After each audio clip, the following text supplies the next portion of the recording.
kepada 260 juta penduduk Indonesia.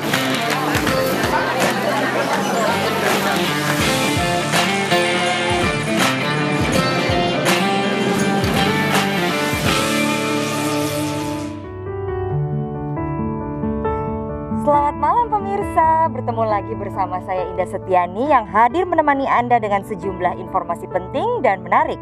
Tentunya sudah dikemas secara apik dalam Top Files. Nah, sebelumnya Indah ingin menginformasikan bahwa syuting kali ini sudah menerapkan protokol kesehatan. Dan pemirsa, kali ini di Top Files ada informasi tentang tempat yang dijaga super ketat seperti halaman Belvedere di Vatikan yang tak sembarang orang bisa masuk. Ada juga informasi tentang spesies baru dinosaurus yang ditemukan para arkeolog. Seperti apa informasinya? Langsung saja kita lihat bersama hanya di Top Files. Memiliki sistem keamanan dalam sebuah tempat merupakan hal yang sangat penting. Hal ini kerap dilakukan di tempat rahasia agar tidak mudah untuk dimasuki orang. Meskipun sudah dipasang fasilitas keamanan, masih ada saja tempat yang berhasil dibobol oleh orang yang tidak bertanggung jawab. Mengantisipasi hal tersebut, ada beberapa tempat yang memiliki sistem keamanan yang super ketat. Dan berikut tempat-tempat yang memiliki pengamanan super ketat dan paling dilindungi di berbagai belahan dunia.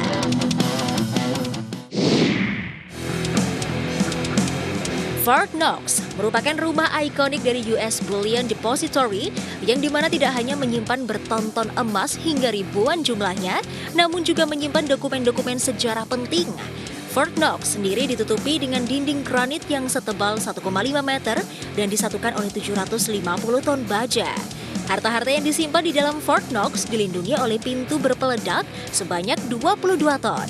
Tidak hanya itu, di balik pintu tersebut ada penjaga bersenjata lengkap. Begitu masuk ke dalam lemari besi, kita akan memasuki kubah-kubah kecil yang ada di dalamnya.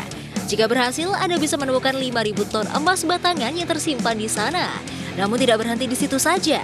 Terdapat 30.000 tentara militer Fort Knox menunggu di luar jika terjadi sesuatu.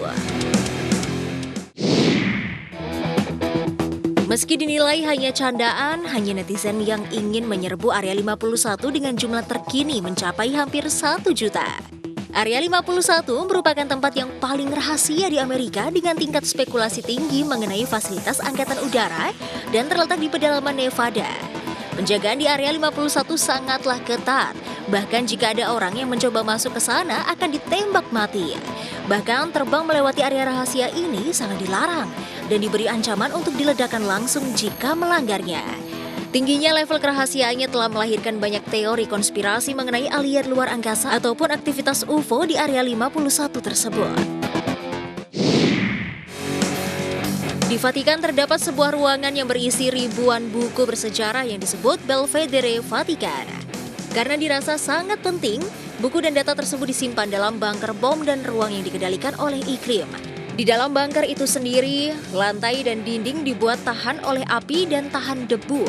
Hal itu guna untuk melindungi manuskripnya. Sebanyak 70.000 buku yang ada di sana telah dilengkapi dengan chip komputer untuk mencegah kehilangan dan pencurian. Tidak hanya itu, ratusan kamera juga siap memantau di tiap sudutnya dan terdapat pintu otomatis terpasang untuk mengawasi siapa yang masuk dan keluar. Gunung Senyene merupakan rumah bagi markas besar Komando Pertahanan Ruang Angkasa Amerika Utara atau NORAD yang berada di dalam gunung itu sendiri. Markas besar ini dibangun di Gunung Cheyenne selama Perang Dingin yang dirancang untuk menahan ledakan nuklir 30 megaton. Gunung dengan tinggi sekitar 9.500 kaki ini menjadi instalasi militer dan bunker nuklir. Dalam membuka pintu akses harus diledakkan sebanyak 1.429 kali menggunakan nuklir yang meruntuhkan Nagasaki. Ruangan di sana terkubur 600 meter ke granit gunung. Bahkan udara di sini harus dipompa masuk. Hal ini membuat udara di sini menjadi udara terbersih di dunia karena diproses oleh sistem filter kimia, biologi, dan nuklir mutakhir.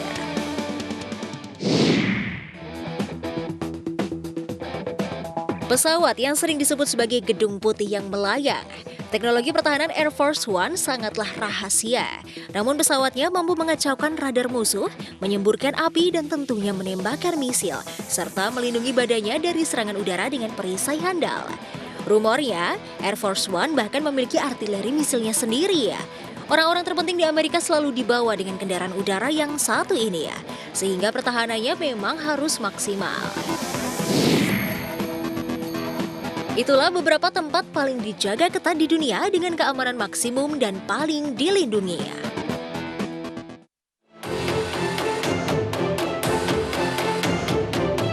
Para ilmuwan arkeolog kembali membuat gebrakan dengan penemuan fosil spesies baru dinosaurus di Australia.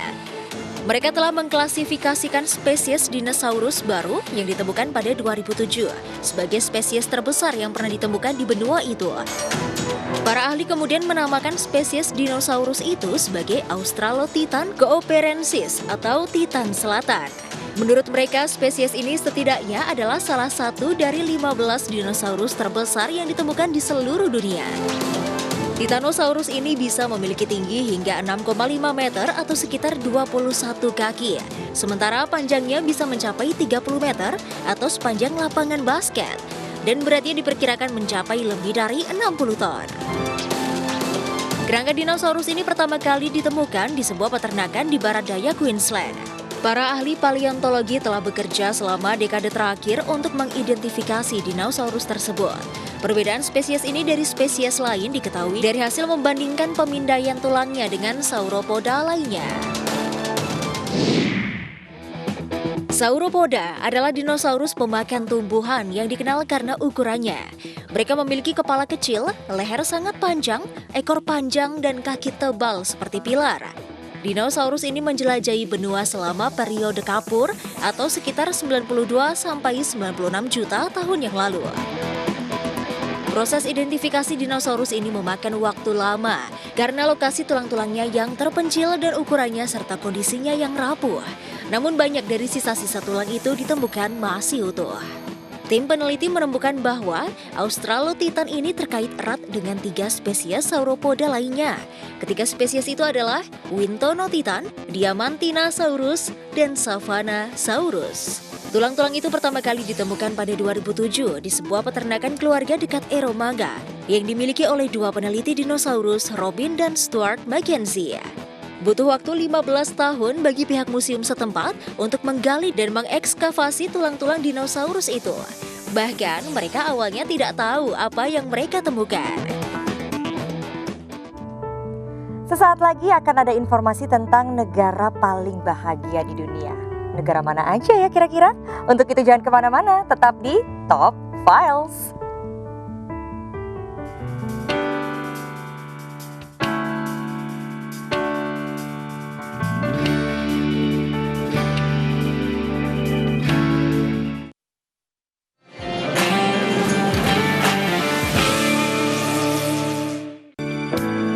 Halo pemirsa, negara-negara dengan tingkat kesejahteraan tertinggi kerap dimasukkan sebagai negara paling bahagia di dunia. Laporan tahunan World Happiness milik United Nations merilis di tahun 2021 mengenai negara-negara paling bahagia di dunia. Seperti apa sih hal itu? Selengkapnya dalam Top Files. Finlandia. Mengutip laporan Sustainable Development Solutions Network milik United Nations, Finlandia menjadi negara pertama yang masuk kategori negara paling bahagia di dunia. Pengukuran bergantung pada 3 faktor utama seperti life evaluations, positive emotions, dan juga negative emotions. Dari faktor ini faktanya jika negara Finlandia memiliki transportasi publik yang sangat bagus dan berkelas dunia. Selain itu, tingkat kejahatan di sana pun rendah.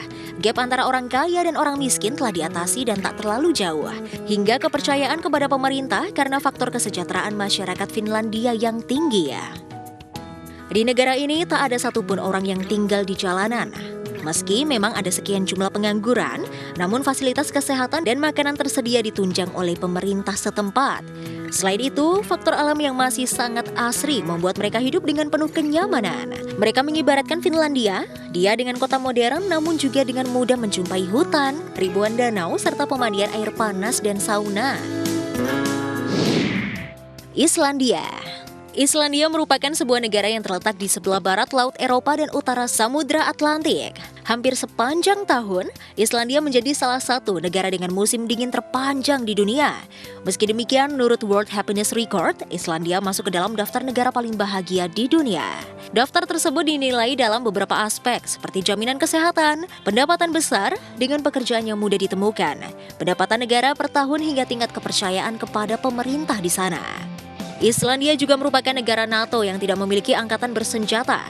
Islandia dikenal sebagai negara yang anti perang dengan sifat warganya yang ramah dan saling merangkul. Dengan sistem perbankan yang tidak mencekik warganya hingga pemandian kolam air hangat yang tersebar di seluruh kota. Itulah cara warga Islandia berbahagia. Faktor lingkungan dan kondisi alam yang terjaga turut mengantarkan Islandia menjadi salah satu negara yang paling bahagia di dunia. Denmark. Negara Denmark masih menempati posisi 3 sebagai negara paling bahagia di dunia. Negara di Eropa ini memang terkenal dengan pemerintahan yang stabil, angka korupsi yang rendah, dan akses terhadap pendidikan dan kesehatan yang berkualitas. Meski pajak di sana tergolong tinggi, namun rata-rata penghasilan warga Denmark yang telah sejahtera menjadikan pajak tinggi bukan momok yang menakutkan. Bahkan mereka sangat mendukung pemerintah dengan sistem pajak yang tinggi karena menurut mereka pajak tersebut akan membawa kesejahteraan yang tinggi pula. Hal ini terbukti dari berbagai fasilitas publik yang memadai seperti transportasi yang nyaman hingga akses pendidikan yang berkualitas tinggi. Selain itu, pola budaya orang Denmark yang dikenal dengan Huts menjadikan interaksi sosial semakin erat dan berkualitas. Orang-orang Denmark bekerja hingga pukul 5.30 saja. Bila ada teman mereka yang bekerja melewati waktu tersebut akan dianggap aneh hingga dikatakan gila. Mereka sangat menghargai waktu untuk keluarga dan pertemanan. Prinsip warga Denmark adalah hidup seimbang, merasa aman, dan berbagi pengalaman adalah harmoni yang harus dijaga. Namun bagaimana dengan Indonesia? Menurut daftar laporan tersebut, Indonesia masih berada di peringkat 82 karena faktor pemerintahan yang belum stabil, banyaknya kasus korupsi hingga ketidakseimbangan antar golongan. Sedangkan peringkat terbawah diduduki oleh negara Afghanistan dikarenakan stabilitas politik yang curat-marut hingga kasus teror yang kian terjadi.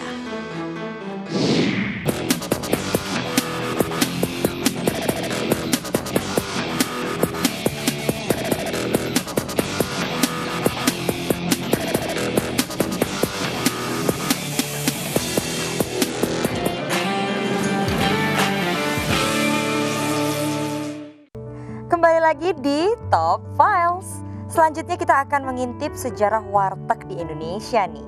Dan ternyata warteg sudah sampai ke Eropa loh pemirsa. Waduh, bangga banget ya, makanan Indonesia bisa dikenal dunia. Dan berita tentang warteg ini sudah go internasional dan menandakan akhir dari perjumpaan kita di Top Files untuk malam hari ini. Jangan lupa tetap jaga kesehatan dengan selalu menerapkan 5M. Memakai masker, menjaga jarak, mencuci tangan, menghindari kerumunan, dan membatasi diri untuk berpergian. Saya Indah Setiani pamit undur diri dan tetap saksikan Top Files setiap hari, tentunya hanya di iNews. Sampai jumpa.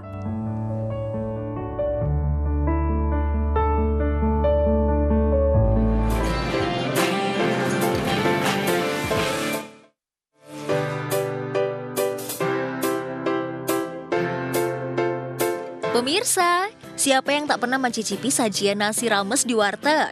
Apalagi buat kalian yang ingin menghemat pengeluaran dari gaji seorang karyawan ya.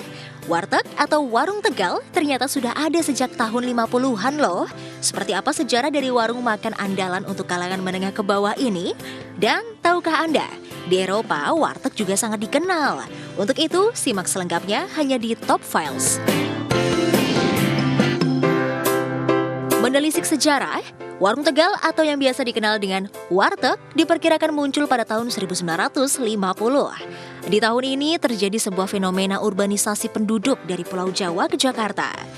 Jakarta yang belum lama menjadi ibu kota negara Indonesia sudah pasti menjadi magnet bagi kaum pendatang sejak dahulu kala. Mereka ingin mencoba peruntungan ekonomi, apalagi di tahun itu Presiden Soekarno sedang membangun Jakarta dalam skala masif dan megah. Melihat para kontraktor bekerja, berikut pekerja kasar di bawahnya, orang-orang pendatang ini yang kebanyakan berasal dari kota Tegal membuat sebuah warung tenda di dekatnya. Untuk menarik perhatian pekerja, mereka menyediakan berbagai lauk pauk, nasi porsi besar dan juga harga yang relatif terjangkau. Alhasil, warung makan yang mereka bangun lambat laun disukai dan menjadi warung makan favorit untuk mereka karena murah dan mengenyangkan. Melihat potensi warung nasi khas orang Tegal ini, mereka menjadikan warteg menjadi bisnis kuliner utama sekaligus paguyuban untuk orang-orang Tegal yang bernasib sama. Mereka pun saling membantu hingga lahirnya warteg-warteg lainnya di berbagai wilayah Jakarta pada saat itu. Di mana ada proyek pembangunan, disitulah warteg akan berdiri. Nah, mulai tahun 1990-an, warteg merambah ke pemukiman penduduk. Karena Jakarta mulai dipadati penduduk mayoritas karyawan lainnya dari pelosok negeri. Dengan konsep yang relatif murah dan mengenyangkan, lagi-lagi warteg sukses menjadi andalan bagi kaum pendatang. Walau duit sangat tipis, setidaknya hanya di warteglah mereka mendapatkan makanan berat dan dapat menghilangkan rasa lapar mereka sehari-hari. Menurut Asmawi, salah satu pemilik warteg berukuran 3x3, sosok yang paling dianggap berjasa adalah Mbah Bergaslah. Orang yang pertama kali mengajak orang Tegal yang berada di desa Sidakaton dan Sidapurna merantau ke Jakarta untuk berjualan. Karena sebelumnya warga Tegal yang mengadu nasib di ibu kota hanya menjadi kuli kasar dan bekerja serabutan di pasar. Awal kali pertama warteg berdiri, orang-orang mengenalnya dengan sebutan nasi ponggol.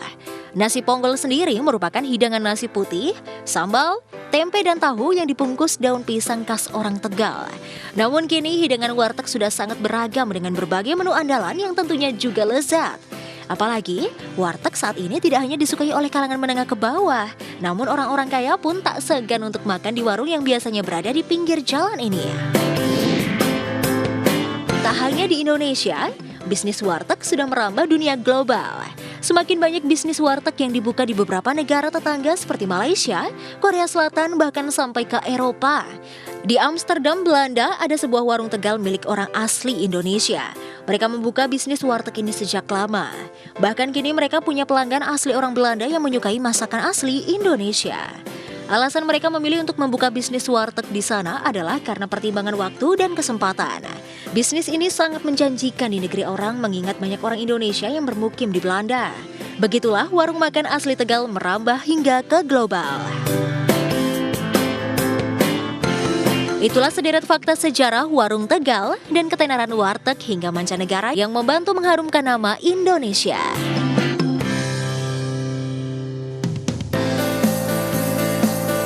Ragam flora yang tersebar di seluruh dunia menghadirkan berbagai keunikan tersendiri dari yang bentuk aneh, tak biasa, hingga menimbulkan fenomena yang menghebohkan di kalangan masyarakat.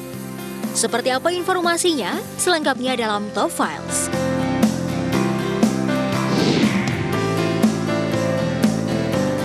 Tumbuhan perangkap lalat. Tumbuhan perangkap lalat atau yang dikenal dengan nama latin Dionaya muscipula paling terkenal dari semua jenis tanaman karnivora. Ya, Anda tak salah dengar. Tanaman karnivora alias pemakan daging. Meski tanaman pada umumnya hanya membutuhkan unsur hara dalam tanah, ada pula jenis tanaman pemakan hewan kecil atau serangga loh pemirsa. Bentuk dari tanaman perangkap lalat ini layaknya sebuah capit kepiting yang terbuka, namun bergerigi di samping capit tersebut. Panjang tangkainya mencapai 20 hingga 30 cm, sedangkan daun capitnya berukuran 8 hingga 15 cm. Tumbuhan dengan nama lain Venus flytrap merupakan tanaman karnivora asli dari pesisir timur Amerika Serikat. Untuk bertahan hidup, daun itu menghasilkan warna merah di dalamnya, memberikan aroma serta nektar manis untuk menggoda serangga kecil yang lewat. Ketika serangga itu hinggap, seketika daun tersebut menutup dan memakannya. Pohon penampung air dikenal juga dengan nama latin baobab dari genus Adansonia. Pohon ini merupakan flora asli yang dapat dijumpai di daratan Madagaskar, Afrika maupun Australia. Pohon baobab merupakan pohon dengan batang terbesar di dunia. Batang pohon dapat mencapai 15 meter hingga 27 meter dengan ketinggian mencapai hingga 30 meter. Yang paling mengejutkan, pohon ini dapat menampung air sebanyak 120.000 liter ketika hujan tiba. Maka tak heran jika pohon ini mampu bertahan hidup hingga 500 tahun lamanya. Pohon baobab juga dikenal sebagai pohon kehidupan atau Tree of Life karena mampu menjaga ekosistem di sekitarnya. Misal dahannya menjadi sarang burung, batangnya yang berlubang dijadikan oleh ular sebagai rumah, hingga buahnya yang dapat dikonsumsi oleh manusia. Pohon pisang raksasa. Lain halnya dengan pohon pisang yang ditemukan di tanah Papua. Karena buah dan batang pohon memiliki ukuran yang berbeda pada umumnya, yakni begitu besar dan tinggi. Keberadaan pohon pisang raksasa ini dibenarkan oleh Pusat Penelitian Biologi LIPI, Yuyu Suryasari. Yuyu menjelaskan jika pohon pisang ini merupakan jenis Musa ingans, berasal dari famili tumbuhan pisang bernama Latin Musaceae. Penyebab dari besarnya pohon pisang tersebut menurutnya dikarenakan perbedaan kromosom yang mungkin bermutasi sehingga mampu menjulang tinggi hingga 15 meter. Ia juga menjelaskan ada sekitar 70 spesies jenis pisang yang tersebar di dunia dan Indonesia menjadi salah satu negara yang memilikinya. Itulah sekian Flora Aneh dan Menghebohkan Dunia.